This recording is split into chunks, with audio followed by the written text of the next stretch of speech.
change the intro song. I feel like it needed I carried the last one for 10 years, man. We needed something Okay, fresh. that's fair. I I don't know. I enjoyed that The pain song. upbeat. I don't even know what instrument you would call that, but I enjoyed that. I can't remember off the top of my head how it goes. uh but yeah, I wanted to change it, and I switched it over to your favorite train wreck. Obviously, it's sort of like Yeah. an homage and oh, you know what I should have got before we went live? Some more water. Oh well, how many people we got in the room, Krista? Three. Three people. And one So, like. Randy, you know what it's like here. We wait till 5. Yeah, I got Since this. people can't see my face, I'm gonna have Krista interview you for a moment while I get her drink. So, do you have a favorite color? Blue. Blue. What kind of blue? There are lots of different kinds of blue. My high school color was royal blue, so royal blue. Did you buy a high school ring when you were a senior or junior or whatever? So I have a class ring, and my parents got me a Letterman jacket.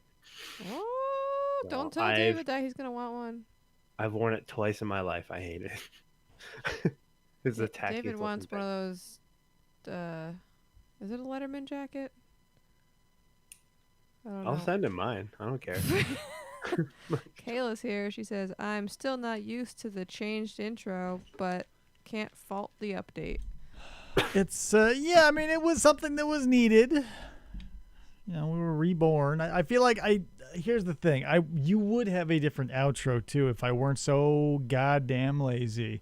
Like if I had the wherewithal to find all those artifacts and sound drops to recreate the ending that I've got just with a new song, I would, but lucky you, I'm lazy as shit. I just finished that Dwayne June episode. What'd you think? Where you talk about being lazy all the time. That's a man who agrees. What are we at, Krista? 3. 3 still. I went and got a drink, and that didn't pull in more people. Not on a Monday night. Oh yeah, that's the tough part about it, Randy. Mondays are rough, so I guess I don't draw a crowd anymore. uh, people come for glitz and glam. I don't know if Arm& Hammer is really going to yank anybody's attention in. When here's the thing, when people see the video, they'll be like, "Oh, I get it," because there's Arm & Hammer in the back of Randy's video. Hilarious. Please remember that, typing I square. thought you were talking about the toothpaste because of the last time I was on. No, if you had but there you toothpaste go. in your room, I would obviously point that out. I don't, but I So- don't use Arm & Hammer. Behind you, it looks like that yellow thing is no one's watching this obviously yet, but behind you that the yellow thing looks like a lemon, and that other thing looks like a box of baking soda. Were you making like rockets? Was there a Mr. Wizard science experiment happening? So let's see if I can get my finger in the camera. How does it sound, here. by the way, typing square? Just real quick checking. Sorry, Randy, didn't mean to interrupt. No, that's all right. But now you can keep going with your. You are allowed to go. The big box of baking soda is cat box deodorizer. Okay. So every time you change the litter, you sprinkle a little bit of that in there, and then So it don't stink. Yeah, and then that other thing is You're gonna hear a thing here. There it is. You heard it. Last time that happened, I did it. he I did yelled at me. I know. But here's the thing. I gave warning. Sorry, Randy. But since the show hasn't started yet, we're still looking at the logo. This is all bullshit. You cannot hold this against the show. I'm being a terrible host to Randy and an awful host to our guests, our audience rather. But the show hasn't started yet. Give me a break. How many people we got? 3. Still 3. Kayla, we just started strong-arming people in here. She says, here I was going to guess there's a shrine to Arnie Hammer. Arnie Hammer? Arnie Hammer. It's Arnie far Hammer. away. The monitor's far away and I can't see. Army Hammer, Army Hammer. Army Hammer. the guy that played the Lone Ranger in His the name remake. is Army Hammer? Yeah. No. Yeah. Look, there's 2 people saying that's the case. All right. Let not also show that I blow where the winds do. or however they say it. I don't know, I feel like YouTube always makes this quieter. I wish maybe it was OBS's problem. I feel like I'm always very quiet, and maybe that's always just my own problem. You sound good to me. Well, to you, of course. But to me, or to them, Oh, yeah, I guess that makes sense. to people, to the watchers. Well, where are we at, Chris? I'm about ready to Oh my god, friggin'. can we just start? Still sitting at 3. Yeah. Yeah. And one like. All right. Yeah. All right. Chris, Randy, you know how it goes. Keep it zipped. Let's hear Got it. it. You're listening to FFOP Radio. Reach the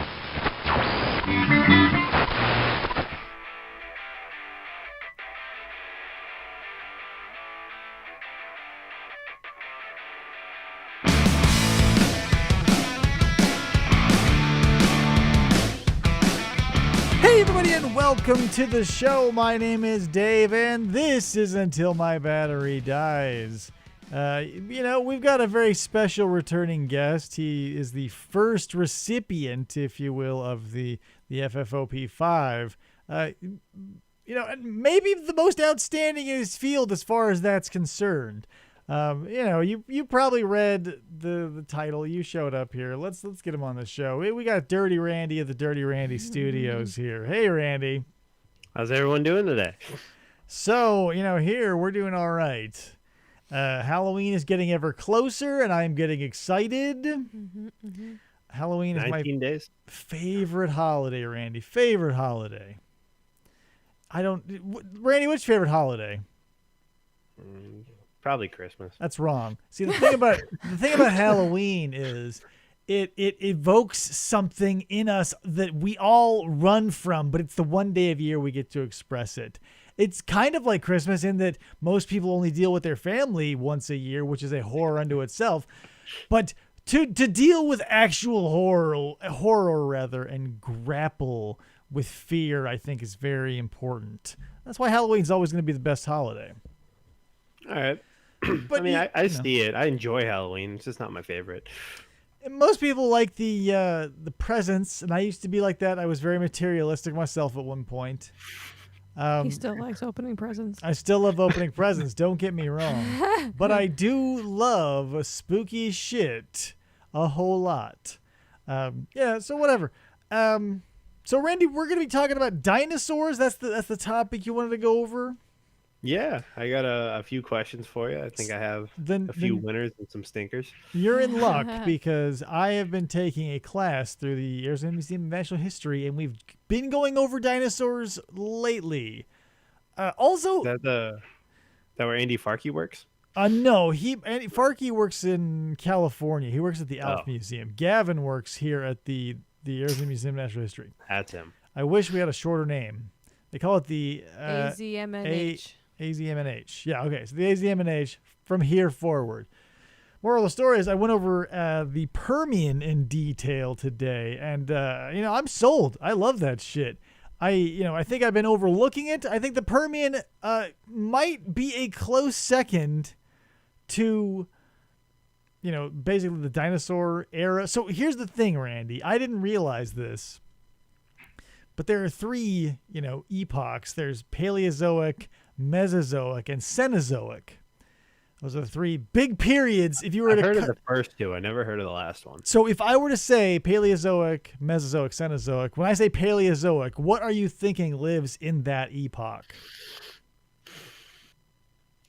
I think of the paleo diet, and so I don't know. I'm not leads me to believe just like nuts. Just simple trees. little animals. Well, when you say paleo, you say going back to its roots. So basically, when you say paleo diet, so that's it is. Paleozoic is literally the oldest first third. Like that's everything from the start to like trilobites, the Devonian, yada yada yada yada. Then you get the Mesozoic, which I think includes the Permian. I'm a little mushy on it because it's all been a lot. But the Mesozoic is when the dinosaurs were. So that's everything from yada yada to such and such, yeah.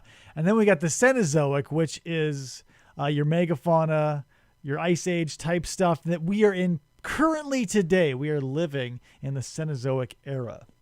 Okay. So the more you know. That's why I always thought, because people would say Paleozoic, and I would think, dinosaurs, paleontology. But paleo goes beyond. So paleo, it's, trilobites is, and those giant brontoscorpios. Those are what we're talking about when we're talking about Paleozoic. So, anywho, what are we talking about, Randy? Do we have some species that you're interested in? What's happening? So I'm actually not talking about a single dinosaur today. Okay. I am focused on the mammals of the era and trying to find out more information about them. Well, I don't know shit about the mammals. Yeah, but this isn't dinosaur talk. Yeah, I thought you mammal were going to be talk. asking me. Like, I don't know anything about Mesozoic mammals. Yep, throwing curveballs, and I might have. I mean, one, I guess you could fall into the dinosaur category. It's kind of a broader question. We can talk about. Here's something. Okay, since that's not, I can't answer that. I'll throw out another little bit of information. So like the diapsids and the synapsids of the Permian, like your Dimetrodon, your Edaphomontosaurus or whatever, the big sailbacks and all the ilk that used to be called mammal-like lizards. So the term mammal-like is sort of falling out of favor. And it seems very complicated. Moral of the story is like they're getting rid of mammal-like and therapsid as like a concept. So I don't know how the Permian is getting. So therapsid is just like the family of lizard type creatures that branched off this long, basically the stump at the family tree. So it's like your Dimetrodons, basically all the big weird lizards in the Permian, like your Estematosaucus or whatever. All that weird shit were basically therapsids or whatever. It's so. There are so many crazy, and that's the thing. I'm being taught things that are like, oh, by the way, forget this, even though it's super catchy because it's no longer in fashion. Woof. So, you have questions about mammals, Randy? Yeah. Let's hear them, because Cool. maybe All right. maybe something will happen. Maybe something will shake loose. All right. So I'll start with I think more of a softball question. Okay. Were there any underwater, like any aquatic mammals? That's the thing. I know there were a ton of burrowing mammals. I mean, there had to have been. The ecosystem was completely jam-packed. Like, every niche was filled as it was today. So I have no doubt that there were, like, aquatic mammals. Yeah, I just don't know if there was like a prehistoric dolphin or whale. Well, no. So the thing about the whale lineage is interesting. So what happened? Whales are maybe the only one. They're the only one I can think of, at least, that is a leaf or a branch rather off the family tree of life that emerged from the water, lived as like this weird dog creature with these weird crazy teeth, and tried out land for a while, said fuck it, and went back to the water. What? Yeah. I didn't know that. Modern whales today descended from four-legged, mostly carnivorous land animals. Holy shit. So there we have it. Like there became a lineage of, and since they are mammals, they basically got out of the water, started their way up the food chain, made it all the way to like dog-like in size and shape and veracity. And we're like, nope, no, thank you, out of here. And, in a matter of, the blink of an eye, geologically, they went from these crazy like diamond or spade-shaped teeth to baleen or your killer whale teeth or your orca type conical teeth. Yeah. How? It's nuts. How? That's How incredible. does this happen? And how do people figure it out? It's so you have to basically look at the bones and how they're shaped, and you look at the. It's a lot of guesswork in a lot of this stuff because it all could change tomorrow. Disclaimer: everything could change tomorrow because the dinosaur heresies are still making waves. But basically, you can track something by common traits in an ancestry, and so they can tell. Oh, okay, so this species went from this to this to this to this, and we basically have a very straightforward path. Actually, let's mention them again. The Arizona Museum of Natural History. There is a little a display where there are these 4 cubes, and you can spin them, and each one is 4 steps along the way evolutionarily from a land animal to a whale, and you can mix and match their body parts. Yeah. That's awesome. That's incredible. Yeah. Listen, don't let whatever depiction of the past color your judgment. The ecosystem as today back then had every niche filled. There were insects and mammals and fungus and plants and arachnids. We just don't have evidence of a lot of it because not all of them were kind enough to die in mud or get caught in amber or whatever. Because that's the thing, Randy. Let that sink in. A fraction of a % got caught in mud. The rest will never even be able to conceive of because maybe they all lived in deserts. Like every desert animal, gonzo. Like me, I die out here. No one will ever know. There's no water. I cannot get fossilized. So put that in your pipe and smoke it, Randy. That's awesome. So what else do you got? All right. So we got rid of the underwater mammals. Mm-hmm. So I'm going to transition into one that it would include dinosaurs. But thank you. You know how the cougar, how it has like a 68% kill rate and stuff like that. Is there any like scientific way that they could tell what was the most efficient hunter? No, there's literally no way because I didn't think so, but I was hoping. I will give you some cool info though. They do know we did have probably a lot of the smaller theropods we had in pack hunters. And I've even seen material that say that Tyrannosaurus Rex, him, her, and or itself ran in small family cliques. So who knows? That's the thing. With theropods, they would just basically. This is what I do every time. I think, well, how would they react or how would they be in the wild? Just scale everything up. When you see an African documentary, picture the T-Rex as the African lion. When you see the sauropod, picture it as the elephant. And those niches are going to be basically filled by the same allegory. So you better believe that if a bunch of tyrannosaurs, like if a pride of tyrannosaurs, if they did move in big groups or small groups or even singularly, if they come across a dead sauropod, they're probably going to camp out for a few days. Yeah, that makes sense.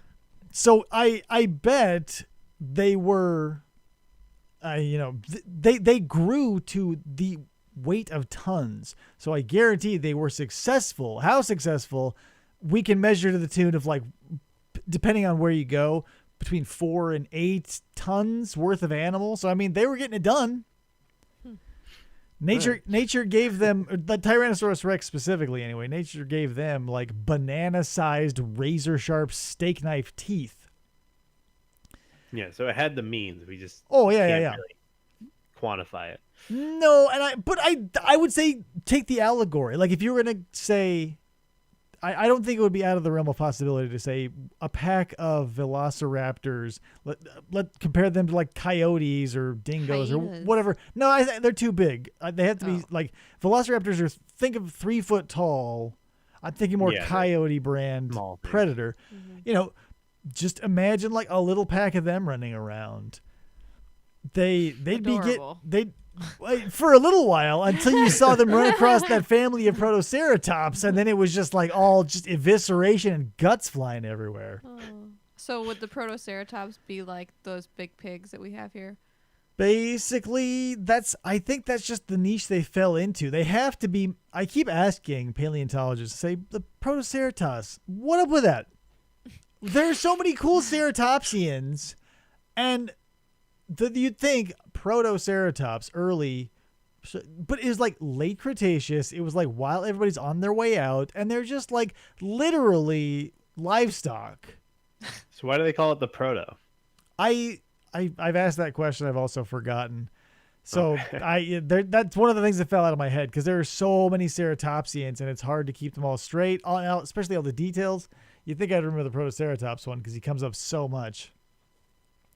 Oh, but so have you seen that? It's that famous specimen of the Protoceratops and the Velociraptor that are basically in situ. They were in battle when they were somehow miraculously covered by a flood and preserved that way. Have you seen that? Is what I'm getting at. Yes, I have seen that actually. So that is not unique, my friend. There are a bunch of examples like that, and one I learned about today. I think it was local. Basically, this huge synapsid with this burrowing synapsid had this just basically dug this hole to hang out for a while.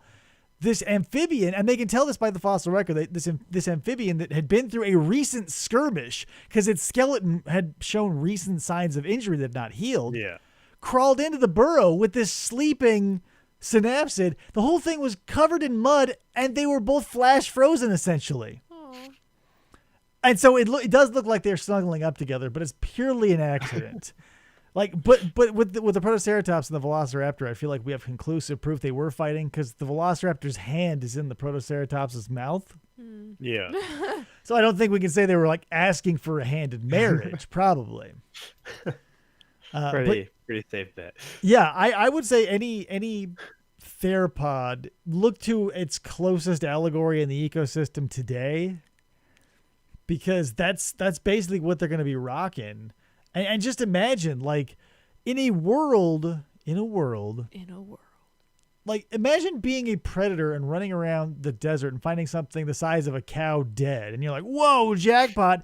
And then imagine being a predator and seeing something that weighs 190 tons slump over, fall, and then quake the earth around for miles. Like, you'd shit yourself with excitement. That's like when a baby shark comes across a whale carcass. Oh my God. Like and you can't hide it. Like you're, 10 stories tall, just this neck going, yeah, just the collateral damage alone. Whiplashing into the ground. Whoa, come on. So what other questions you got, Randy? All right. So I have another mammal one. Okay. What was the top mammal carnivore of the time?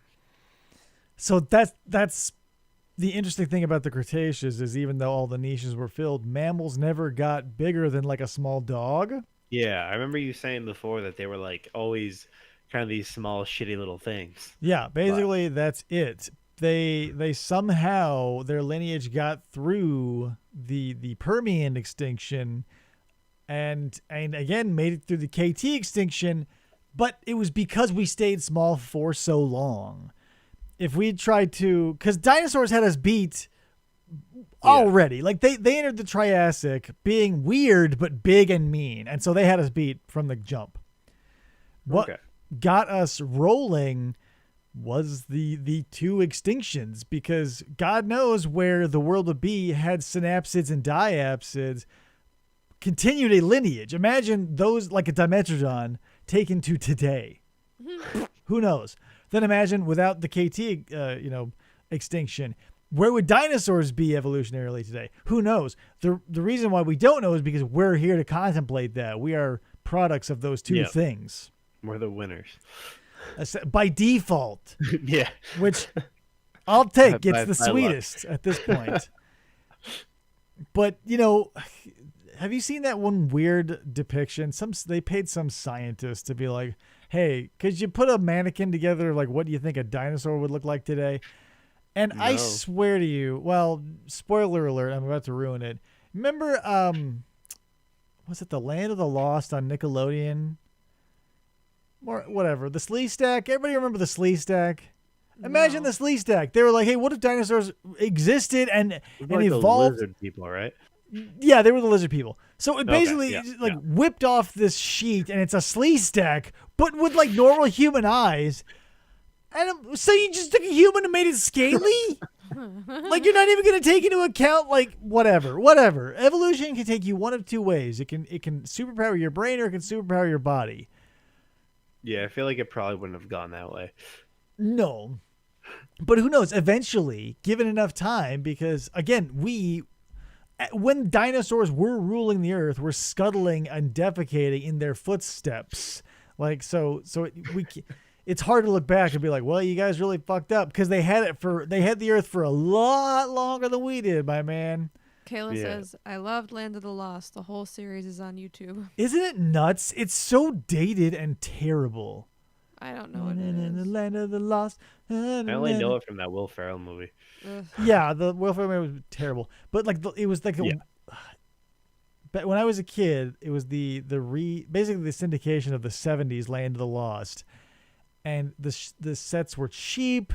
The sound design was terrible. They had a little monkey man that helped them, and the sleestacks were always causing them grief. It was like essentially Gilligan's Island in dinosaur times. Yeah.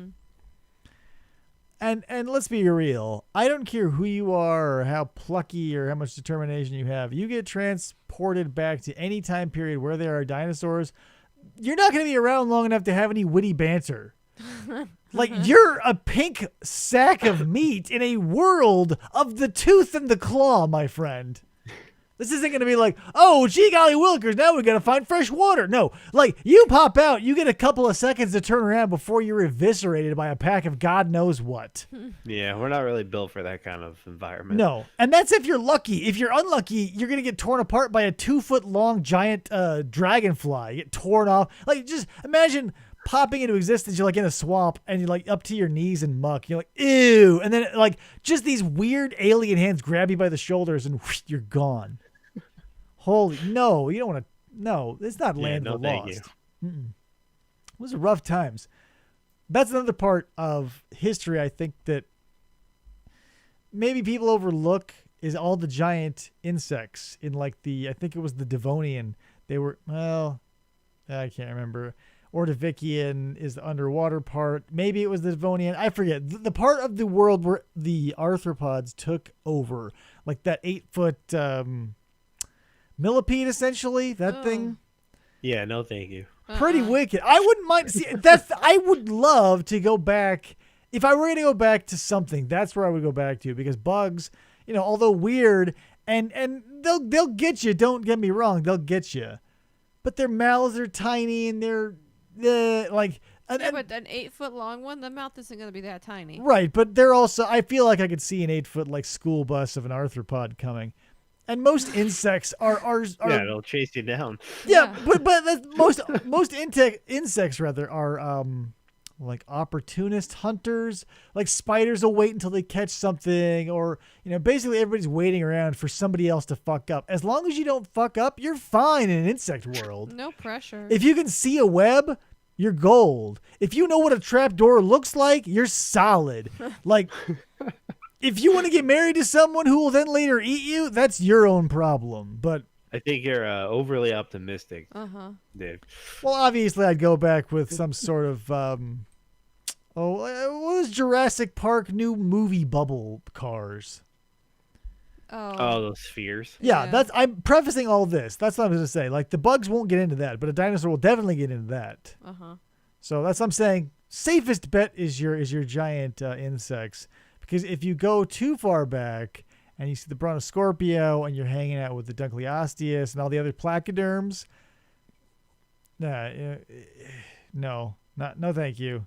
Look up that last one. The Dunkleosteus? Yeah. So the Dunkleosteus is, you've seen it, I guarantee, but it's the apex predator of the Devonian. It is this massive, bony plated fish that have these two mandibles, basically these two blades on the upper and lower jaw that scissor, like the jaws of life essentially on an animal. Okay. These gigantic placoderms. So a placoderm is an armored or a bony fish. Most placoderms were like little and their mouths were on the bottom and they would go around eating crap off the ocean floor or whatever. And then there were some like Dunkleosteus who were these enormous monsters. And then you know how like the piranha has its allegory, like what are they called, they sell them in stores. You can we see them at the aquarium all the time. They're the vegetarian version of the piranha. I don't know what they're called, but whatever. People know what I'm talking. Typing square, Kayla. I know you know what I'm saying in the typing square. Moral of the story is, the Dunkleosteus has a vegetarian version of itself that's just as scary looking, just as mean, but it eats plants, and that's one of the weird things that fish will do is they'll give you the same model in both diesel and unleaded. So we get any more questions, Randy? All right. I actually thought of one while we were talking. Plus, I want to get into your favorite dinosaur and all that kind of crap too. I saw a thing about the Canadian dragon, which is like a that nodosaur. Yeah, it was like some kind of giant like pterodactyl that they found in like a mountain or something.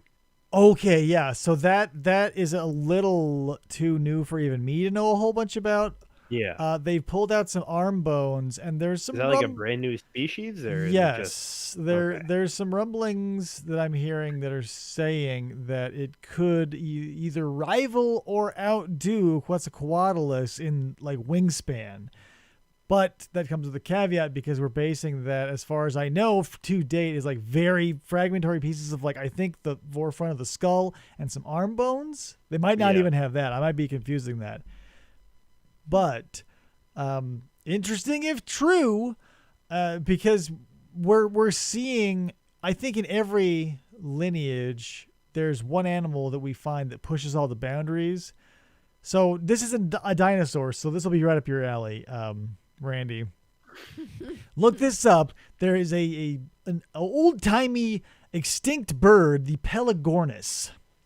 Okay. So this bird was like Eocene or Pliocene, whatever. It was Ice Age, megafauna era, and it lived near the sea, and it would ride, the currents of the air. Otherwise, it might not have been able to fly so well. But it is kind of like an albatross. Bigger. It is the largest flighted and maybe not animal, but bird, because I think it doesn't beat Quetzalcoatlus in size. But if you pull it up, like, and even in the typing square, if you're watching this on a phone or on a screen anywhere, pull up the Pelagornis and pull up the scale. There's a website out there that I always forget to mention, but I use all the time, that has every dinosaur and every sort of paleo animal up there with a human caricature, if you will. But this thing is huge, and like all the huge or weird things, paleontologists are like, how did it fly? Like, it couldn't have. I don't get that. Like, it wouldn't have existed and had these huge wings and flown around. So don't say it couldn't have. Just tell me that it did. We don't know how yet. I'll take that. But that's part of it. It's theorized that if it didn't have like the currents of the ocean, like seagulls and all these other, the updraft. Yeah, without that, maybe it would not have, flourished evolutionarily. But then again, it could have been like a Spinosaur or one of these other super specialized species that essentially evolved themselves out of a job. Because in nature, if you're too specialized and your specialization changes even a little bit, you're gonzo, my friend. Just like take a look. Any species that gets super dedicated to a single thing and that thing changes, that's when stuff goes gonzo and you get wiped out. Yeah. Things get too comfortable, you get too niche, and I think that's like maybe the building blocks for one of these big extinctions is when everybody gets too comfy in whatever they do. Then there's a slight change in temperature. Maybe there's a cataclysmic asteroid or a volcano or whatever, and things change for long enough to unseat all the kings from every throne. Back on that vegetarian piranha. Let's hear it. Kayla says Pacu. There we go. The Pacu. The red-bellied Pacu. Thank you, Kayla. Yes. I don't know what that is. So imagine, can you imagine a piranha? Yeah. Imagine that a little bigger, but without so many teeth, and they eat plants. Yeah, but you said they sold it in the stores. They do. You can buy them. Those. Where? I like a PetSmart. You can. They're right next to the silver dollars. Right, Trust me. You might. Maybe you have to go gauche. This I know. is suspicious. You can buy Pacus. I've often contemplated buying red-bellied Pacus, but then am turned away by the fact that they would be so huge you would need like 250 gallons to responsibly own one. So I go with silver dollars and then hate it because they're always assholes. What is it about, Randy? This isn't dinosaurs, but here's the thing about silver dollars. Silver dollars. I don't know what a silver dollar is. So a silver dollar is a big fish about this size. If you're looking at the screen, it's about this size. Maybe a little bigger, maybe a little smaller. However you feed them in the tank, you put them in, yada, yada, yada. Moral of the story is they will very quickly develop a tight-knit community, somehow find a grudge to hold against you, and then destroy everything you love inside that aquarium. It's like they take a personal delight in destroying the decor, and they'll only do it in the brief moment when you're finally confident that they have stopped. So if you get silver dollars, be warned, just put them in there because they're assholes, and everything better be fake and fucking glued down. I have a beta fish, and my daughter has a beta fish. Yeah, beta fish, you can't go wrong unless you put them in the same cup. Then you've done wrong.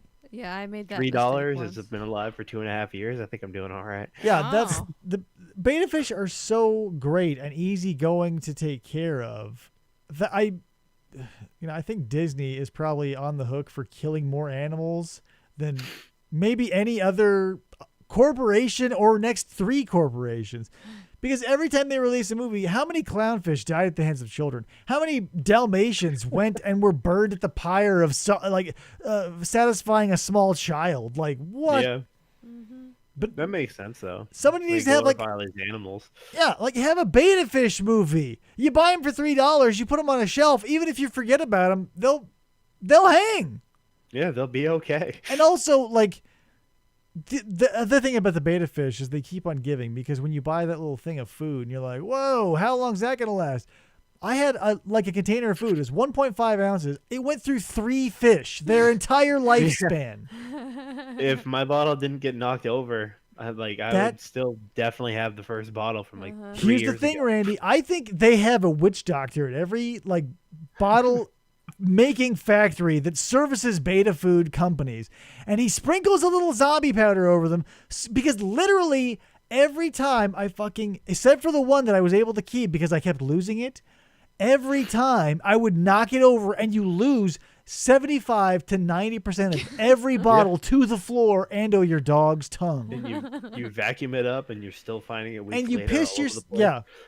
And so you end up giving these companies $400, $500 over the course of a lifetime. Tell your cat I said hello. Yeah. So we got any more questions, Randy? I have one that's not a good one, so you might not have an answer for me. Well, what is my batting average so far? Let's go over that. I mean, you've given me political answers, so we can go with that. All right. So I watched this one kids dinosaur cartoon All right. 3 I like years where this ago. is going. And there was this weird dinosaur in it that had 8-inch long claws, and it was it stood on its 2 feet. Okay, I know exactly what you're talking about. So when you say 8-inch, you mean more like 36-inch, huge scythe-like claws on the fingers? Gigantic finger claws. And it had a real big sack belly. Yeah. And so it stands on its back legs and it has related to a sloth, but so it looks like a big ground sloth, and it's got this big weird head that says a big turkey head on it. That is a therizinosaur, my friend. A what? A therizinosaur. So therizinosaur. The story behind the therizinosaur is funny because the first person to find any remains of that animal were the arms and those magnificent 34, 36, 38-inch claws. So it was then decided this was the this apex predator of this region with these humongous claws, and then they found the rest of it, and they found that it was a sack-bellied turkey pig hybrid that somebody rubbed a lizard on, and they're like, oh whoops. So we think now that it had this weird it always puts me in the mind of the dragon from Eureka's Castle, that kind of head. On a big fat belly that may or may not have hair or feathers, depending on the depiction. But Yeah. they probably had this huge gut, this huge bulbous gut they would use to ferment all of the vegetation and stuff. So what a letdown, I'm sure, for the people who found those claws or were like immediate hangers on of like this new species, and they're like, yes, and then they find out it's like someone stapled steak knives to a turkey. Yeah. What a ripoff! Oh my gosh. They must have been so disappointed. I can't tell you. But here's another thing that that paleontology has taught me is like all the nomenclature is bullshit also. So here's the thing. There are things that end in saurus that are not dinosaurs. There are mammals and amphibians with the not the epilogue, whatever, the last name of saurus that are not either of those things. And so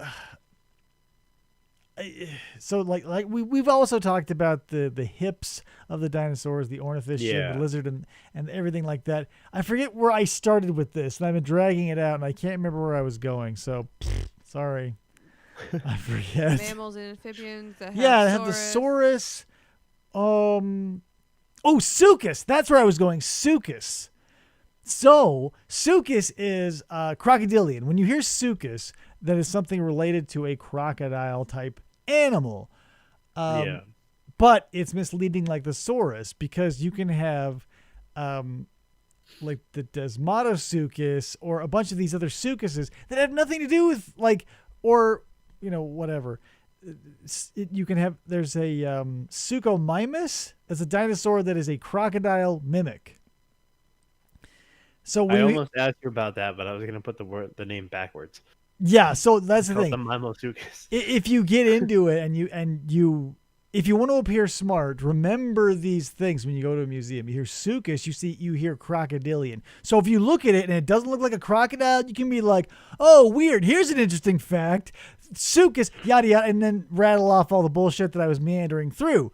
You can also do that for saurus, but it's not going to happen as much because Sucus gets around. Sucus got stuck to a bunch of synapsids and non-crocodilians throughout, history and prehistory. So go to a museum when things aren't crazy and just start like floating near people and be like, oh, interesting.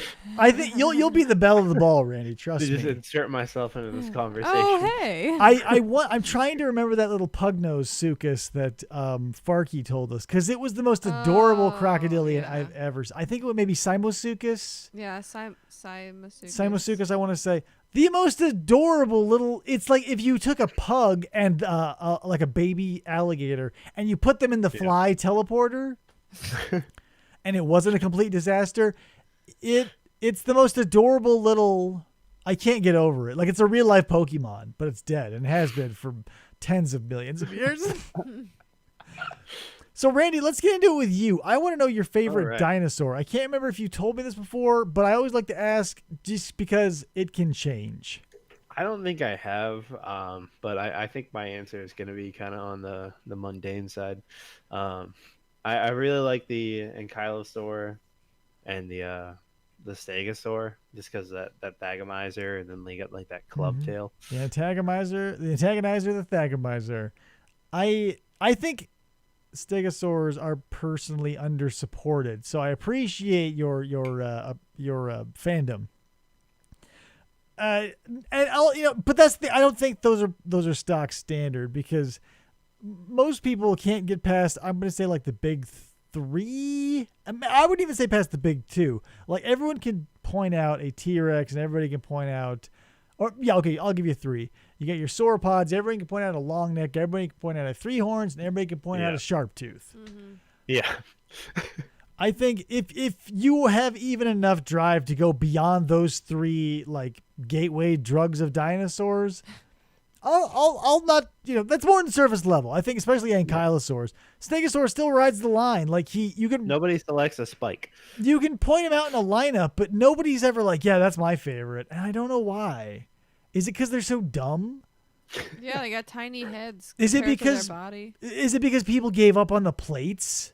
They're just like, we don't care anymore. We don't care if they're for display, thermal regulation, this, that, or the other thing. We don't care if they're on hinges, they were propellers, and they flew around the Jurassic skies. We give up. But I think Ankylosaur is my favorite, and then my second would be like a Pachycephalosaur. Those the armored heads. Okay, see, yes. Yeah. Okay, so Pachycephalosaur. And, that's everybody got their models. But that's the thing. The ones you like aren't necessarily the ones that you're spiritually akin to. And simply probably by virtue of you don't know. Nobody knows dinosaurs. So let's say, Randy, what is the deepest pull? Like, if you're going to impress somebody that you know, and you're going to pull, like, the deepest pull of a dinosaur you can. It's probably the Ankylosaur. That's it? You don't have anything, like, with a longer or more intricate name? I like the Diplodocus. Okay. That simply because I remember when you had the Diplodocus. when you made fun of Andy for it. So, do you at least have, the sniglet, that one fact that everybody knows about the Diplodocus? No. No? So, probably not. The prevailing theory with the Diplodocus is that it would use its tail, since it was unusually limber, long, and tough, that it is surmised that it was probably used as a bullwhip. Oh, yeah. Okay. Yeah, to defend itself. So, how do you feel about sauropods, Randy? I think they're kind of boring. So, I feel like that is often the case, and I want to disabuse people of that notion. So, what I'm going to do to recommend to you is, here are some sauropods that might change your mind about the boring side of sauropods. So, if you look up the Nigersaurus is an interesting animal because it's got this incredibly long neck that it holds flat out, but then it has this head that is shaped like a Hoover vacuum almost. Or I would even say it kind of looks like a flamingo mouth. And it's basically built to park itself somewhere and then eat this I think it eats aquatic vegetation, if I'm wrong, sue me. But it basically is built to sway this massive head and take out acres of food without having to move a single step. Interesting. Right. Number one. Number two, maybe you've heard of the Amargasaurus, my friend. I've heard of it, but I would be hard pressed to tell you anything about it. So the Amargasaurus, body shape wise, nothing to write home about. Size wise, again, you're not going to be confused with Sauroposeidon. However, what they did have were two huge bony sails that ran the length of their body. So you can imagine, Dimetrodon, your Spinosaur, they had one sail, this guy rocking two, all the way from literally the back, from behind the head it started, and ran down in these huge spines that probably had tissue between them, that may have had keratin on them. Who knows? It's all speculation. But wild, man. Crazy. And for what purpose? It seems to be only a detriment from every angle you can look at it. Yeah, that's what I was going to ask. What would be the benefit of that? Except maybe for a mating thing. That's possible. However, that's one of the things that we are still in the dark about too. Sauropods especially, there's very little sexual dimorphism. So you can't pull up a lot of these bones because, especially since we have so few of them, there's no, and most of these huge sauropods, we have a leg bone, we have a vertebrae, or we have a few vertebrae, and the rest is all guesswork. So nailing a sex down, I don't think, except for a lot of these species that we have a ton of, I think Iguanodon they can nail down because we got tons of those. I'm pretty sure Camarasaur somewhere fits in there because there's tons of those. But I would guess over under, all the ones we have a ton of specimens of, there's probably a good chance of it. But with ceratopsians, if it was all in the frill and it's a coloration thing was the only change, that all is gone. Who knows? But back to the sauropods. So also look up the Camarasaur. It may be bare bones. It may be the Toyota Camry of dinosaurs. But we got a ton of them, so you can look at them all you want. That's the problem with sauropods, is that you want to see those skulls. Yeah. But we don't got any, man. We don't, like, all of the big brand name sauropods that you see bandied about, your Argentinosaurus, your Sauroposeidon, your Giraffatitan, your, XYZ, I don't care which one you're going to throw at me. It's always a guess. They say, well, since it belongs to this family, it probably looked a lot like, but there are so many weird teeth and weird bony structures and so many weird heads. I'm still waiting for everybody's minds to be blown. And maybe this thing, this is crazy, Randy, but I'm going to run it by you. Hit me. Maybe we'll have a reverse Therizinosaur. Maybe we'll have these massive, massive bodies, these huge sauropod bodies. And one day we'll find at the end, the terminus of all these massive vertebrae, a tiny carnivorous head that would, like, imagine paleontology as you know it would be no more, because we would have a body of a sauropod and, like, the head with, like, let's say it's just like a big snake with I put a teeth compy now. head on the end of it. Or, let's say we throw a T-Rex head. We give it a massive bite force. And if you're as big as a mountain and you could just, like, hunker down and your head can snake around and grab shit, are you kidding me?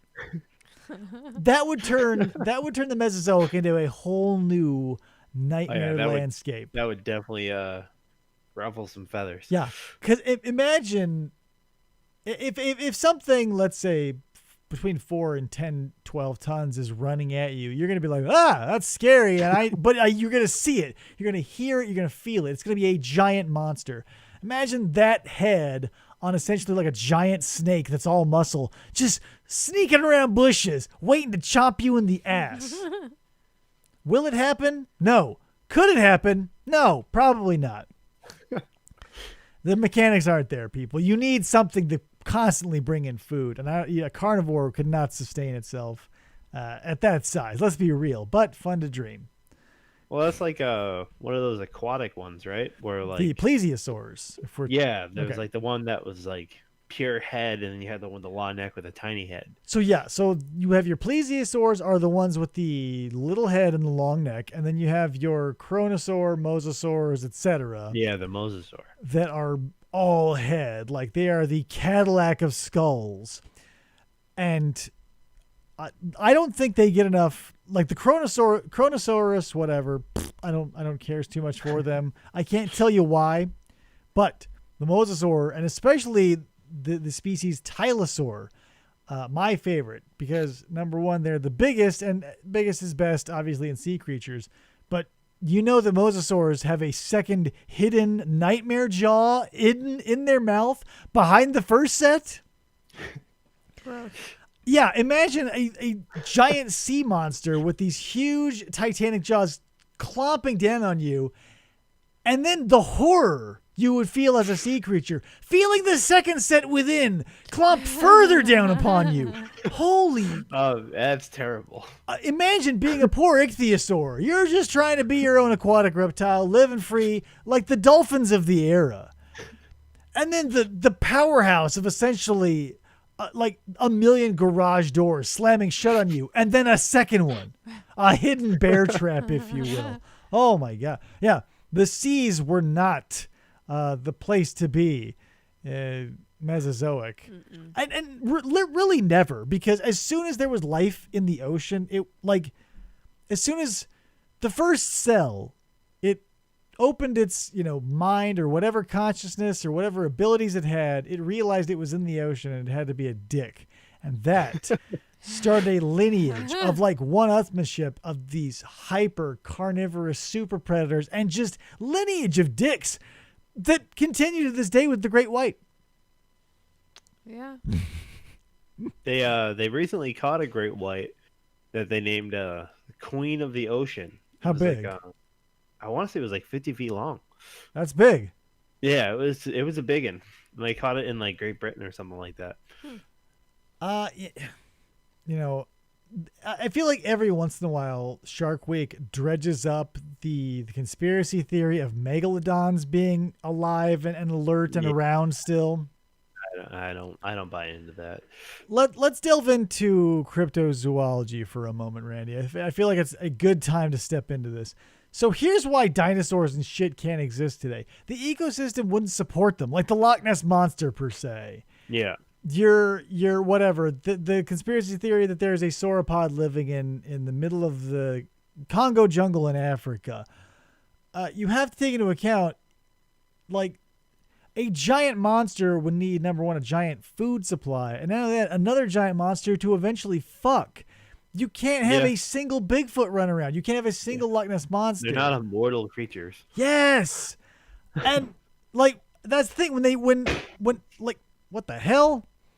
Let's say, when they found the coelacanth again, it had obviously changed since its fossil form, but pretty recognizable still.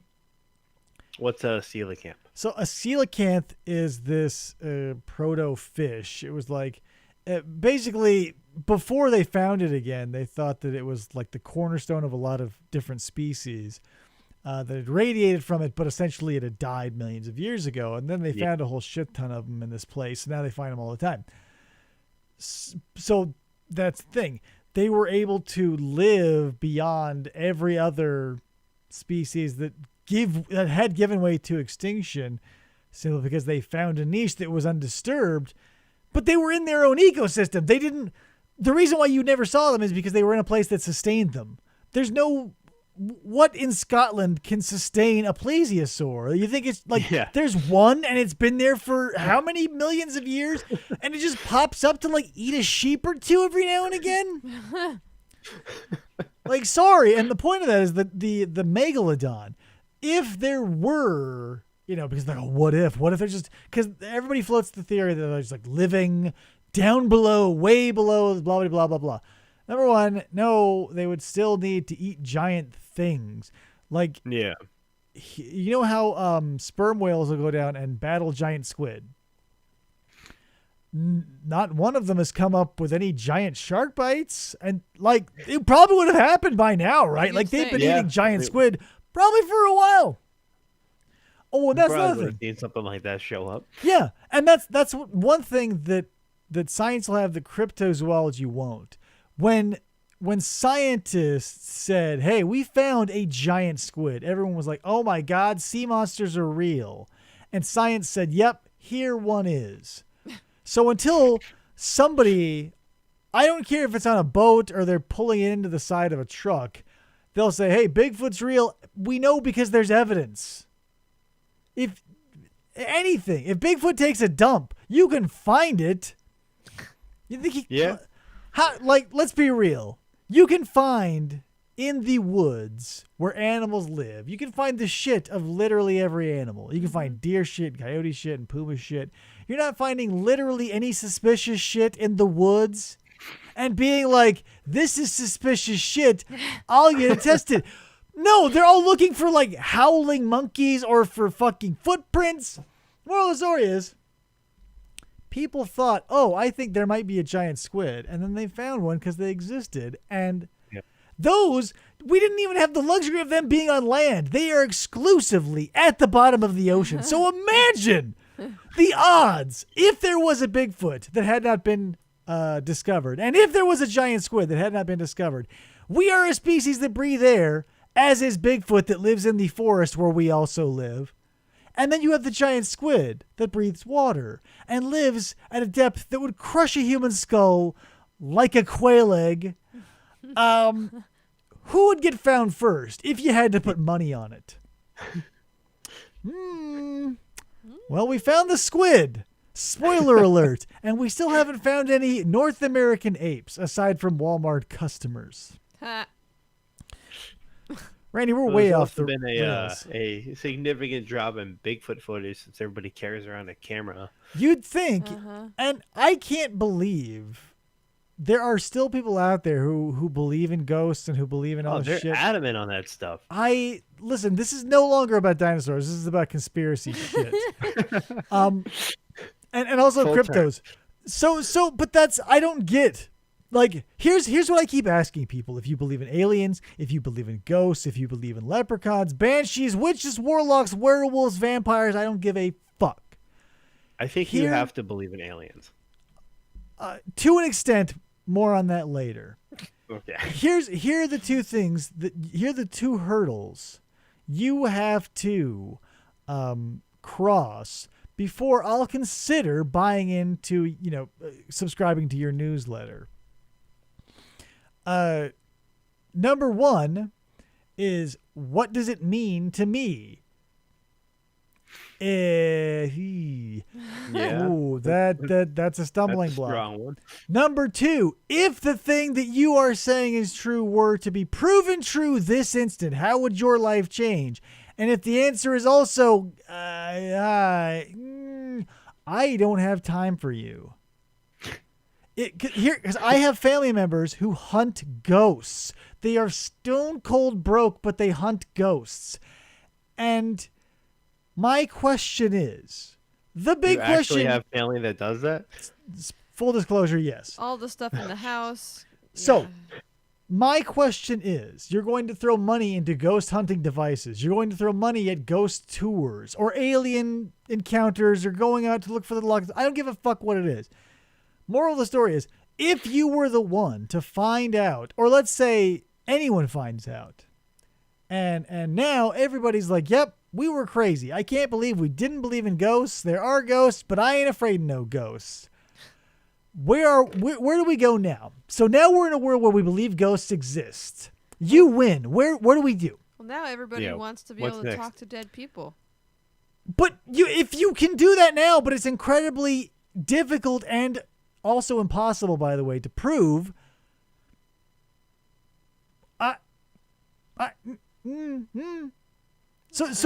that's the thing. If ghosts get, scientifically proven to not only, be these entities that, let's put aside all the real science, that we are no better than literally any other animal made out of the same building blocks, the universe and everything else. But somehow, in this vast, infinite, cosmic expanse, we, the human race, are the only ones gifted with the ability to make a ghost? and why us? Souls, David. Why? Here's my question. Why us? Why do humans get ghosts? Why do I not get, like, the ghost of a friendly dog? Why is Coco not in the background of the San Diego Zoo, Obi-Wan Kenobi style with Robin Williams? Like, why only humans, number one? And why only some? Why are they always Victorian? Why do no one ever comes into contact with, like, a caveman ghost? Yeah, there's no modern day ghosts. Yeah, nobody comes into a contact with a ghost who's wearing a pocket rocker because they died in 1994, and you're trying to get across to them that it's 2020 and that, like, ABBA will have exactly no career at this time. No, every ghost everyone ever sees are either, from medieval times, or they're from the Victorian era. They're always wearing lacy shit, or they're some down-and-out newsie who got hit by a milkman's truck 400 years ago to this very day. Or they're cowboys, or they're gangsters. You never see a ghost in, like, jeans and a t-shirt. Yeah, nobody. Some guy. I would love, when I get fuck you money, what I'm going to do is I'm going to open up Dave's Haunted Bar. And I'll have to pick a spot that people will buy it being haunted. Like, I can't roll up into a strip mall next to a Safeway and be like, Dave's Haunted Bar. So whatever, I'll find some place real authentic, right? Really authentic. And I go, Dave. Buy a place in Salem, Mass. Dave Haunted Bar, Salem, Massachusetts. And then not only will I be named Dave, who owns the bar, but the ghost who haunts the bar is named Dave. He's a dude who wears jorts and a Massimo tee. You will notice him because the first thing to materialize is his leather braided belt. Perfect. He'll pop, he'll hang around you in the men's room. He'll ask you what your handicap is at golf, and then he'll fuck off into the ether. No one will show up to that shit. Everybody wants a 6-shooting cowboy ghost. No one wants like Ethan, the photocopy assistant, haunting. Yeah. And that's another great thing about ghosts too. They really know prime real estate. Nobody haunts a Staples. Everybody haunts a saloon. Nobody haunts like a Fry's Food and Drug. Everybody haunts a speakeasy. Nobody haunts like pick your poison. Yeah. Hospitals should be the most haunted places on the planet for the amount of ghosts that are rocketing through the ceiling of that place 24/7. But only the weird old ones? Only asylums. Maybe Only that's the the thing. abandoned ones. Maybe that's part of the ghost rule book. I did not read that book that Beetlejuice gives to Alec Baldwin, like the Handbook of the Afterlife. So maybe there are some things in there where like maybe you can't haunt a building until it's at least an octogenarian.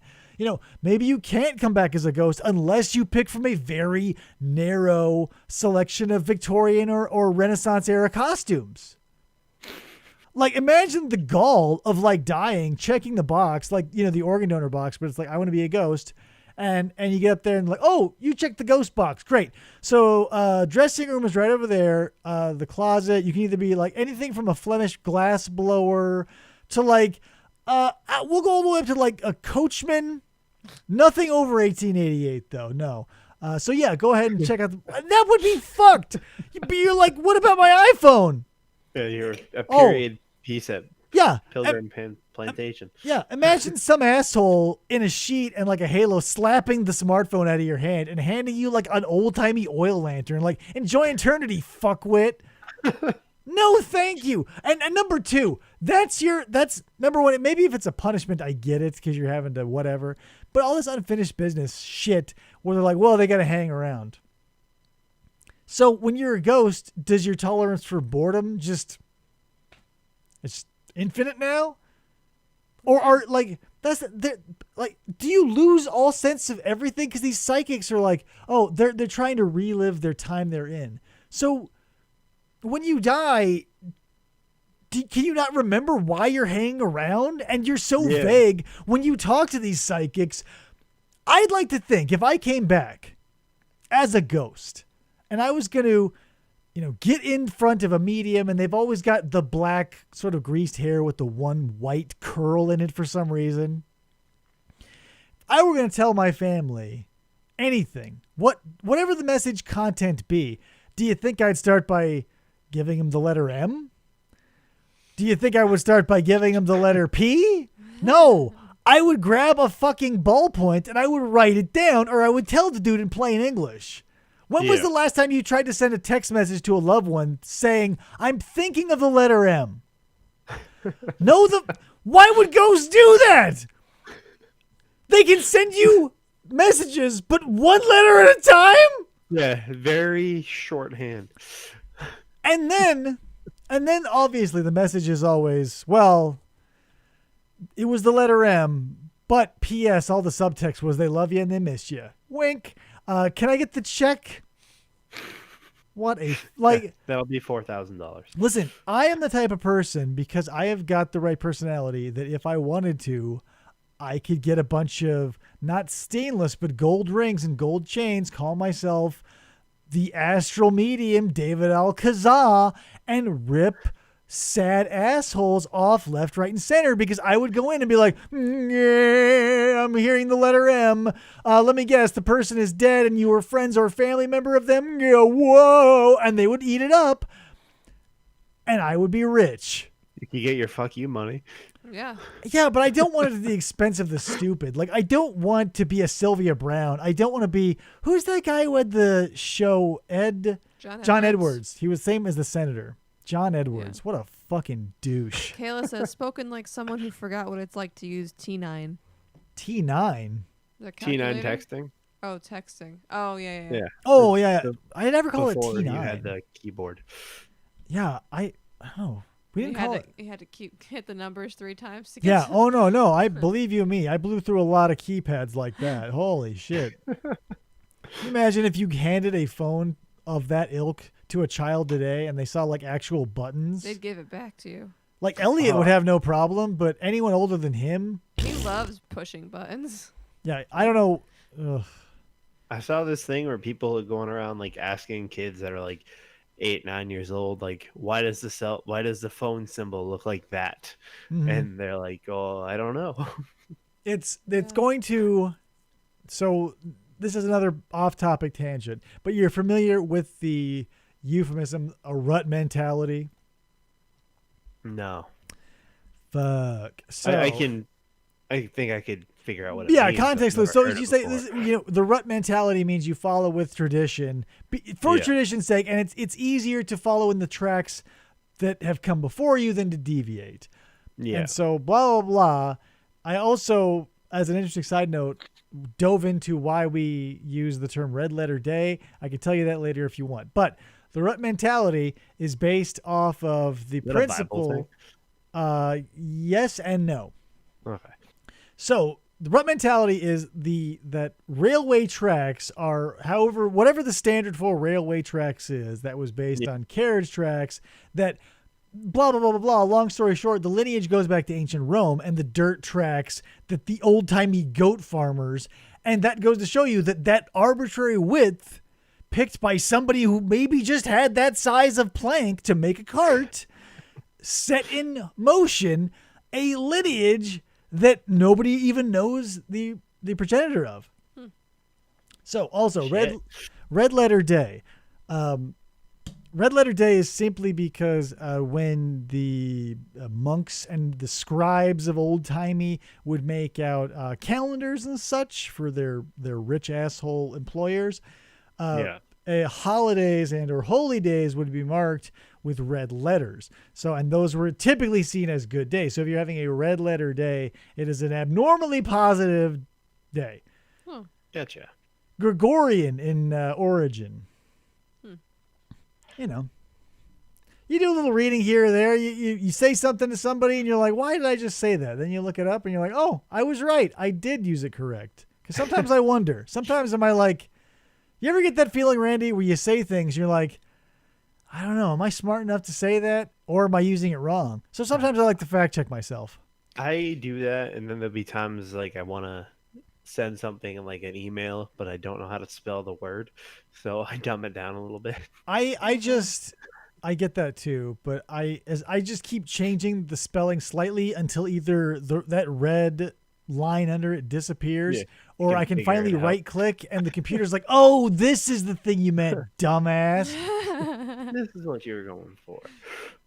But that's the beauty of technology, is I can say words I'd never have to spell, but now that I have to type all this shit on my phone, I do it all the time. Yeah, like I'm sure and Chris has seen it happen. I'll be silently standing typing out a text when you go quiet trying to think of how to spell something, give up, hit the microphone button, and then be like NyQuil or whatever. So I can't apologize for being lazy because of technology. That's where we are. Spelling is hard. When I spell things and it's correct, it just looks weird.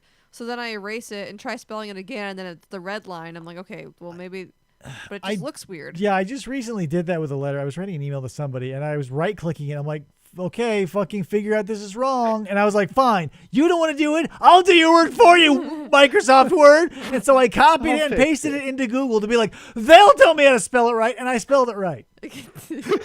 So it was an exercise in futility is what I'm getting at. I'll show them. But it did teach me a valuable lesson. Sometimes I'm wrong, but only about myself. Everything else, only I'm about being right. Right. Yeah. Mm-hmm. I only second guess myself because perfection comes at a cost, Randy. Oh, I don't know why that reminds me, but you're getting married soon. Let's talk about that. Yeah. In 2 days. What the heck? On Friday. Hold on. Listener and viewer, full disclosure. This is like, a couple weeks ago. I'm trying to book this show. I say, Randy, how's this date work for you? I got these 2 dates open. He goes, this one's good because on this other one I'm getting married. I was like, what the fuck, dude? Not even like a hey. I'm not going to get an invite because there's a quarantine and there's a pandemic and all that shit. But at least like a mention to hopefully get dropped a 20 or something. Something, Randy. Not me like, oh, let's do it today. And you're like, oh, can't. Wedding at 2. So we got to do it the previous. How what about the 4 fuck? o'clock that day? What a dick. I don't know. I mean, we've been together for a while, and it just kind of feels like the next natural step. Like That's So not the issue, Randy. but So did- here, Okay. tell me when did I assume you proposed, and this wasn't like a new age Yeah. woke thing where she was like, turn the tables. no, I proposed. When did you propose? I proposed on the night of our daughter's birthday party. I need a date, man. I wasn't there. Why, All right, what are you telling me so- that? Hold on. Pull up the calendar. Well, what day is her birthday? Yeah, give me a year. Was it this year, last year? Rosie's birthday is in January, but we didn't have our party in January. We had it in February because we were moving into the house in January. I feel like this is all minutia. Give me a range of months. How long? February So of this year of 19, Yeah, 19 yes, correct. 1999. 1999. You got married. So this has been pretty quick, but I feel like, Yeah. Randy, even if we were to give you the leniency of February, it is October, and Not even any Correct. mention on Instagram. I did not, had I not tried to schedule a show on your wedding day, I don't know how I would have found out because you're We not wouldn't on have. Facebook. No, I his mean, Instagram didn't post it on there. I kind of am on Facebook. Listen, like putting a cardboard cutout dummy of yourself in the front seat of your car does not mean you're driving, my friend. He didn't even accept the I event guess. invite for Yeah, today. like as of right now, we have no confirmed guest on this show because somebody never logged into Facebook despite me tagging him. I don't think I saw that. Yeah, so I just knew to be here for 10:30. yeah, basically, so what I did was I walked by the cardboard cutout of you and stuck a Post-it note to his fucking forehead. I'm on Facebook. There he is, right there. There's me, and it's just like, I don't think I posted anything in like 2 years. Yeah, I'm on Facebook. I'm not saying you have to be on Facebook exclusively, but A little am warning I- that you're gonna get married. maybe not even that. I'm beyond that now. Get married, whatever. A little self-promotion. Like, no matter how uninterested you are in the world at large, it always confuses me that nobody decides to I've tell always anyone they're had going to the, be.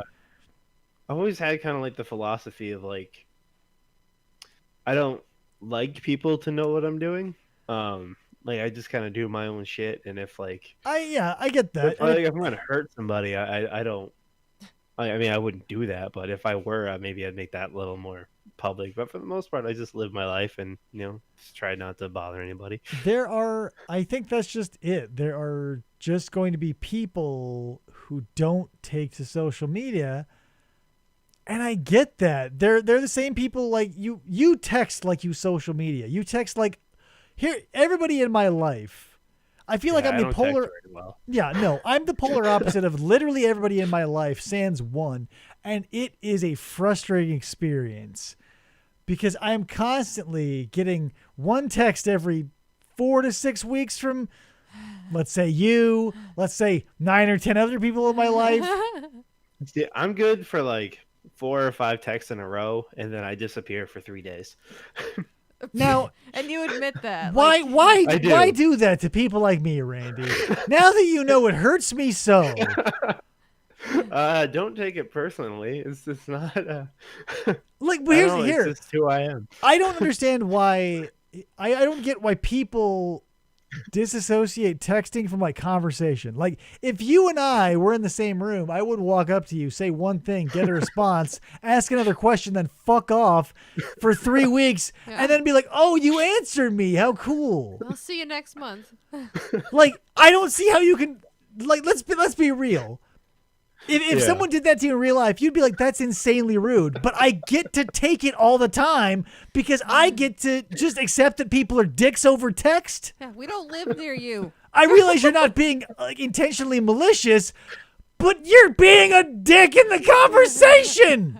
At least tell me I'm fucking off before you break your phone in half and throw the pieces into a fucking volcano. Joe says Joe. It hurts me too, Dave. I've just come to accept that's just who Randy is.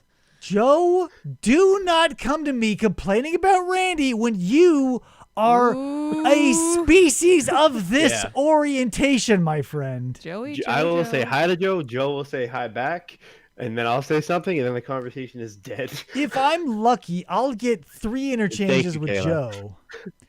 And then Joe, along with Rand, maybe while you guys are texting each other on the lip of the volcano, for all the fuck I know. You guys are just like, well, I touched base with 3 people on literally 18% of everything they are asking me. I always answer every question you ask me, just not immediately.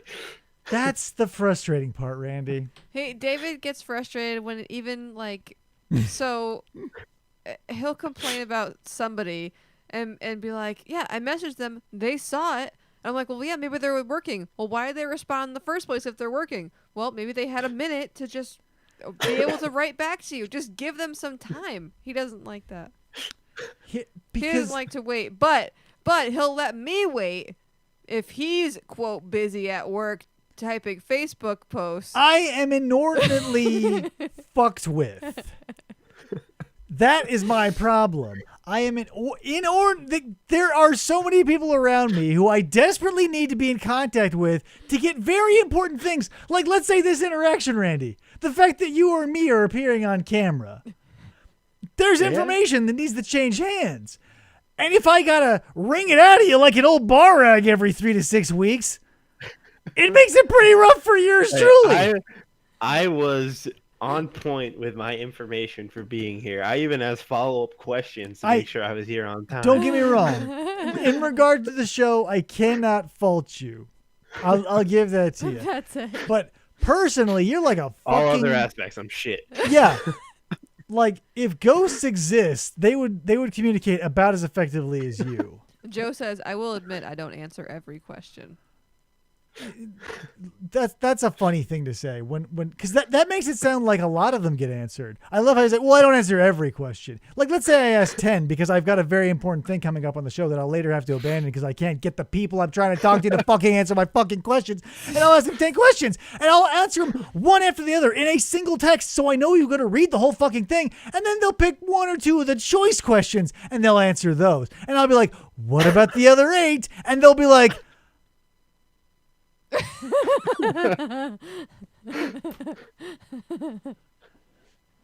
maybe it's something that I'm missing. Like, is it if someone gets asked more than 3 questions, do they just freeze? The brain turns Is it off. scare? I do that to literally everybody. So, well, I know it's. I'm not nailing it. I'm not trying to rail against you specifically. It's you and your ilk. Because there are 2 types of people, Randy. Every situation, there are 2 types of people. There are the people like me who, if I have the time, I'll pick up the phone and be like, da-da-da-da, and have the conversation.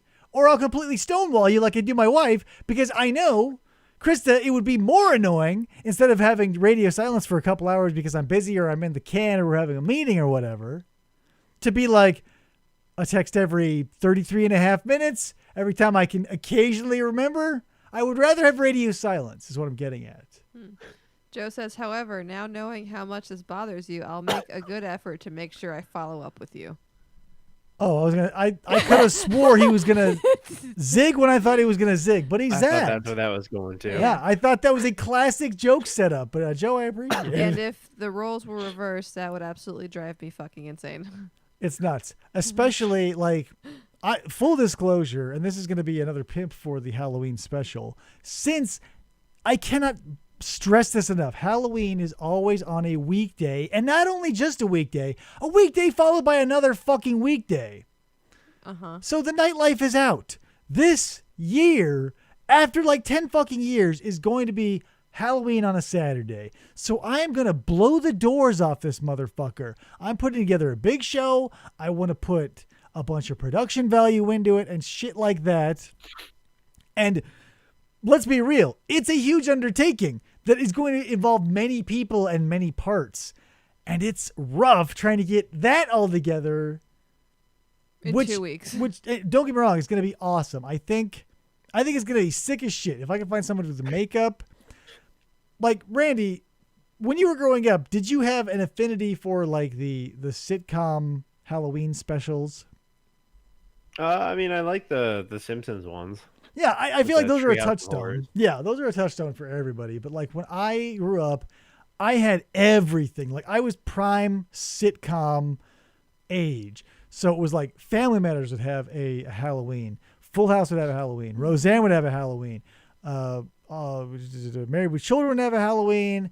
Home Improvement would have a Halloween. Like and they would all just blow me away because I love Halloween, and these shows, you know, got to forget that Roseanne and her family were borderline poverty, that somehow found tens of thousands of dollars to throw into their Halloween decor. Well, Like- that's why they were impoverished. Yeah, they were living Halloween to Halloween. But Saving up just for that big Halloween. So that's what we're doing. Me and Scott Vaughn, we're gonna be horror hosts. We're gonna have the whole nine, and I cannot express to you how excited I am because, like, once in a blue moon, we've missed so many Halloweens because it's like, hey, happy Halloween! It's Wednesday. Want to come to a party? No. I have work at 7 a.m. And then like you have a Halloween party, but it's like the Saturday before, and it doesn't feel right. Like, not only that, but like, so when you go to a party like for Halloween, you want to go to if you're me anyway, or people like me, you want to go to the nines. You want to go costume, you want to makeup, full face, whatever. You want to get shit faced. You want to come home, you want to get dirty, you get smeared all over the place. Your sheets will be a shit show. And if you follow that up the next day by having to get up, wash that ghastly collection of grease paint off your face, get all like the hair dye and no. Yeah. Saturday Halloween though, you can get fucked up.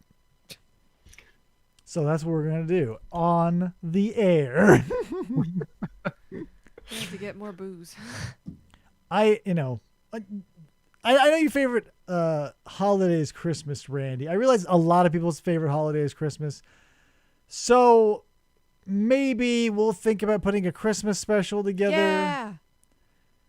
But Yeah. if anything, it'll probably be like the Pee Wee Herman Christmas special. I don't like that. I got to get the I'm already Anderson triplets. I got to get Charo. I got to book Grace Jones. I think Frankie and/or Annette are both dead, so they're out. I hate him. Pee Wee Herman, Randy, how do you feel? I know barely anything about Pee Wee Herman, Good. but the couple bits and pieces I've seen, I was kind of annoyed by it. He's definitely a take him or leave him sort of character. I Two love types of him. people. Two types of people. People who like him and Didn't don't. he get caught like Yes. He did. masturbating in a theater? But it was a adult movie theater. That's the thing. Like That's still when you not, go like, into I a know. Jack Okay. Shack, but like, no, that was the context maybe a that little I more was expected. right. That's the context I was denied as a child because when I was, however young, and my parents, the news hit and it was all over the place. My parents were like, oh, how do you like Pee Wee Herman? He was caught, pleasuring himself in a theater, and I thought, in a Harkins. But no, when you put it in context, and he was probably in like a 3x5 cube, jacking it to a woman behind 3 inches of bulletproof glass. It's not like he went in to like watch The Land Before Time 2, bought a large popcorn, and started yanking it. Like, Kayla Yeah, says he Pee-wee's- wasn't doing something that wasn't right. It was unexpected. expected. Yeah. Come on. What did Kayla say? Pee-wee's Big Adventure is one of her all-time favorites. It's a good one. movies ever. I think maybe with the original TMNT, I could probably do half of Pee-wee's Big Adventure by We're not heart. gonna find out. Francis was my every time I saw that actor in a different role, I hated him because he was always Francis because he stole Pee-wee's bike. You haven't seen this movie, Randy, so let me lay it I out have for no you. idea what you're talking about. So Pee-wee's Big Adventure, Pee Wee Herman is this eccentric character who essentially lives in a giant Rube Goldberg device. yeah, I know like his house, and he has a screaming chair, and No. This is the movie. This is different, okay. different canonically from the TV. So in the movie, in the cinematic universe, his kitchen is a giant Rube Goldberg device that feeds him a full, balanced breakfast of the 90s. To wit, he only eats 3 pieces of Captain Crunch and goes, "Ah, la, la, la, la," and then leaves. So it's basically fucking around the movie. So Pee-wee's got this sick ass bike, and don't let anybody tell you any otherwise. It is a sick ass bike, but he goes to the joke shop and he gets, he does a bunch of physical sight gags. He has like big ears and big eyes and some mustard and yada yada. Meets Francis. I forget why he has to entangle with Francis, because Francis wants to buy Pee-wee's bike. Pee-wee says no. So obviously Francis steals it and like gets cold feet immediately and like sells it. And the crux of the movie is him chasing after his bike, which goes on the zany adventure, ends him up in Hollywood, and he gets to play a role in the movie of his life as a bellhop, and his voice is dubbed. It's a great movie. Don't get me wrong. It's not. I think, Krista, verify this with the typing square. I think it is a Tim Burton joint. Typing square. Is it a Tim Burton joint? I want to say it's Tim Burton. If it's not, it's definitely zany like that. So it's like this. It's kind of like Beetlejuice, but lighter. Like there's nobody grabbing their dick and saying "nice fucking model" and shit like that. So I don't think I've ever actually even seen Beetlejuice. I know that's like a hot button issue. I realize there are people who will jump up your ass about movies and stuff, but let's be real. There are too many movies out there. If they weren't, and especially around that time, if you didn't have it on VHS or you never went to the store to rent it or whatever, you never saw it. Like scarcity was a thing when media was on VHS. So that's why I saw 9 to 5 478,000 times. Kayla confirms that it is Tim Burton. There you go. See, so it has that very Tim Burton feel, which, and here's the answer. Obviously, it's a Tim Burton movie simply because of the Large Marge sequence. Are you at least familiar with the Large Marge sequence, Randy? No. What the fuck? I am completely completely out in left field. So Pee-wee in his adventures gets picked up while hitchhiking by a trucker named Large Marge. So she tells this story about this truck that sounded like it fell off the Empire State Building or whatever, yada yada yada. And blah blah blah. It was me. And so she turns to Pee-wee, this normal-looking old woman, and her face explodes in this claymation Beetlejuice style, very Tim Burton-esque monster. And that scared the shit. I may have actually seen that.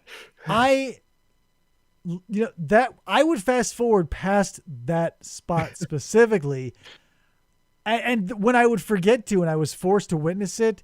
The soothing ointment to the scare was always the fact that where she drops him off was the El Cabazon dinosaurs, which still stand today. And we visit them at least twice every time we go to California, once there and once back. It's true. It's everyone a road trip to California, Randy. You ever make that 38,000 mile journey? Definitely. I've gotten close, and I intend to. Stop at the Cabazon dinosaurs. You can see where Pee-wee and the waitress watched the sunrise before he was chased off the lot by your boyfriend. Joe says, as someone who has seen that movie for the first time within the last year, I liked it, especially the Large Marge bit. That's the thing that everybody points to because it's so iconic. But I also... I love, here's the part I love, is like at the end, despite all the turmoil and despite all the trouble, everybody gets around and everybody's friends. Like the bikers that Pee-wee gets in a fracas with that he wins over by basically just dancing on a table to tequila. And he borrows that, again, whatever, plot contrivance and side gag the movie. At the end of the movie, it's everybody he's ever met. Like the bikers, the movie people. Like Randy, at one point, he rides his bike through a movie set that is a Godzilla. I'm not even going to say ripoff. It is Godzilla because the dude in the costume looks exactly like Godzilla. And then, as a capper, a golden three-headed King Ghidorah is flying around on a wire. It's insane. I don't know how. Like there are so many properties that convalesce like and know that like in the movie version of Pee-wee's life that's playing at the end of the movie, so the movie within a movie is played by James Brolin, and like his love interest is Morgan Fairchild, and he's like the super spy. It's crazy. You've got to watch Pee-wee's Big Adventure. You've got to. I'll look it up.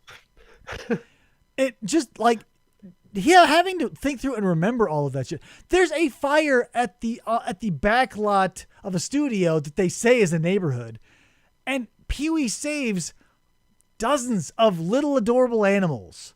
And the funny bit of it all is there's this big thing of snakes. He hates snakes, right? So every time he runs in, he like looks at the snakes. And he's like, ah. So he literally saves every other animal.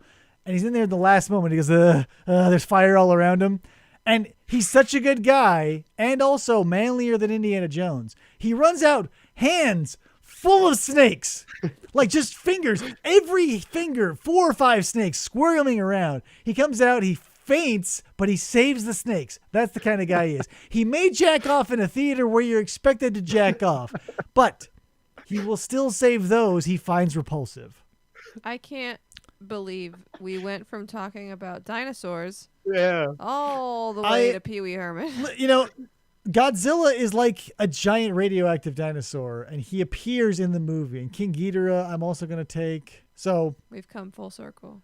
yeah, and plus it was shot in Universal Studios, and that's, you know, JP is there. Anywho, Randy, that's probably unless we want to open another can of worms on another third subject. It's midnight where Randy is, I think. Yeah. And plus he keeps getting photobombed by his cat, so Meow. She's overeating right now, but she'll probably be back. I'm waiting for the moment where like the cat comes from off camera, like parkours off your head and then bounces off into the. Please, Randy, if you do nothing else, train your cat. She's back. Bounce off your head. I'll work on it. So did we? I obviously have no access to the chat. Did we get a bunch of people in? Was it active? How was the show, everybody? This is pre-show, post wrap up. We've got Joe and Kayla. Joe and Kayla, I appreciate it. Randy, thanks for coming on the show, man. It was fun. Of course. Yeah, happy to be here. You know, Mondays are always rough, but that's the great thing about the internet. There's always reruns. Yep. You can always catch that check, like, woof. You can always check that cat's ass later. Did not have to see it live. You didn't, did you? I can bring it back up if you want. I think I'm fully satisfied to what. It's like watching her jump on the window before. Yeah, that was interesting. But Randy, since you are an honorary staff member, do you want to recommend something to our watchers, our viewers, our listeners? So I have been playing in my limited free time Kingdoms of Amalur: Re-Reckoning, the remake of Kurt Schilling's RPG. How is it? It's okay. It's fun enough. I mean, I got it for free, so I can't complain too much. I don't mind playing. Okay, I get that. Let me ask you this though: in this world where everything, like, nobody is turned away at the table for lack of taste. Like, there's something out there for literally everybody. Mm-hmm. I want to get your opinion, but personally I feel like it bums me out that people will get these big bland games and like their overall review is nah, when like there's so much out there. It's weird to me that if something doesn't grab my attention and really blow me away, I drop it very quickly. So I got this because back when I had a PS3, it was the PlayStation Plus game and the original, and I played it for a little bit and I really liked it, but then I got rid of my PS3. So this came out, I was like, cool, I like that game, I'll pick it back up. But it didn't grab me like it did before. Yeah, some things they just don't age. Like, yeah, the graphics didn't quite get updated like they probably should have been. Yeah, and not only that, but like the mechanics of certain games, like the way they control can be a real stumbling block because you know, all these remakes, I feel like there's a golden opportunity to just update everything to a standard, Like, imagine if every car manufacturer used a different thread or size of nut and bolt. Like, I feel like every fighting game should have a similar control scheme. Like, let's not get cute with the shit. But notwithstanding that, my whole thing is like, with my attention spread so thin, there are times when I will fall into like that sort of wallpaper paste blandness of it all.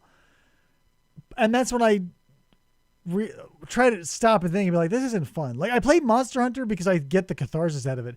But the second it turned like grindy for itself, I don't know. I maybe, I don't know what I'm trying to get at here. I always wanted to pick up Monster Hunter, but I was afraid it would be too difficult. I would get frustrated and then stop playing it. So there is kind of a barrier to entry. I'm not going to lie to you and say there isn't going to be some stumbling blocks, but like if you're going to pick up like a purposefully punishing game, I think this over like a Dark Souls or a Bloodborne or whatever, like this is probably the easiest one to pick up, because if I, with my legendarily short attention span when something pisses me off, if I can keep interested in this game and still want to keep playing it, like there's a hook. All right. Joe says, hard to believe a studio created by people who have never made a video game before would go on to make a mediocre at best game and then get sued by the state of Rhode Island for misuse of taxpayer grants. That is strange. That is strange. I mean, they were a one and done studio. That's maybe people have the same sort of confusion. Like when I was a kid and, you'd see a commercial for a movie, in my head, I just figured it was always the same company or the same people making the movies. Mm-hmm. Like I figured there was a movie company, and maybe people look at video games that way. They think that like, because there are like Ubisoft and a bunch of these other game developers are having a lot of controversy because of their shitty practices. And I think they've been able to do that for so long because by and large, I feel like the public says, oh, video games. There's a company like Xbox makes video games. PlayStation makes video games. And like maybe they don't see beyond like the big three, even if that. Yeah. So I can see that, like from a parent standpoint. Yeah, I guess my soapbox that I'm meandering upon here is like, if you're giving your time to mediocrity, why? Like there's so much more better things you can do. Like all these loot box grindy games and all this other stuff. Like don't get me wrong, I love video games and I get a lot of shit because I don't like grind. But if I'm in a video game because I want to escape my world and get an endorphin boost, I'm not there to like get a slick gun or whatever. I think the grinding for itself becomes more the I don't know, whatever. That's a topic for another time, Randy. We were ending the show, by the way. So guys, once again, thank you, Randy. Thank you, Typing Square. Thank you, everyone involved who showed up, who will show up later, who's been supporting the show, to all of our Patreons, who I always forget to mention, but you guys know I love you. I'll push the merch because obviously the Be Like Popeye stuff, all the profits and rather proceeds go to the Heart Homeless Animal Rescue Team here in Arizona, run by the dude. I met him, super cool dude. Popeye recommended him, so when you buy the Popeye stuff, also if you're watching this live, Harvest 10, you'll save 10%. That's good until like midnight tomorrow if you're watching this live. P.S. There goes the cat. Meow. Meow. So if you're on the fence, and I don't know, 10% always doesn't seem like that much to me, but if you're the type of person that 10% pushes you over, they sent me an email, so I thought I would disseminate it. I guess that's it, guys. So thanks for tuning in to Until My Battery Dies, and until next time, whatever. We're that much closer to Halloween, so fucking let's get this shit done. Bye, everybody. Bye. Bye.